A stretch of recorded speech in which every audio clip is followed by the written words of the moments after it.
Is your Jeep Renegade key fob unresponsive? Don't worry, most issues have simple fixes.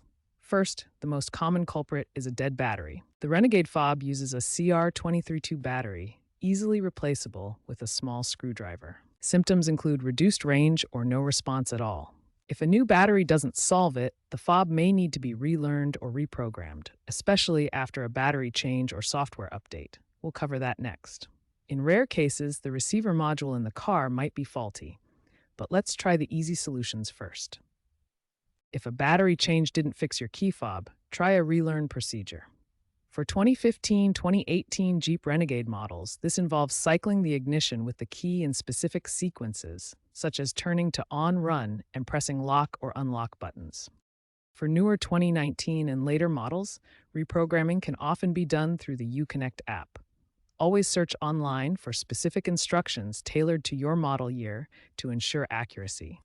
If the relearn procedure doesn't work, the car's receiver module might need a reset. Disconnect the car battery for 10 to 15 minutes to clear any electrical glitches or stored error codes.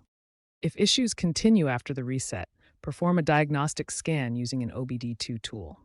This can reveal specific error codes, such as U1400, for implausible data, helping identify the exact problem. Preventive maintenance is key to avoiding issues. Clean the key fob contacts annually and protect it from water and heat exposure to maintain reliability. If all DIY attempts fail, it's time to consult a professional mechanic for advanced diagnostics or necessary repairs, especially in cases of severe damage.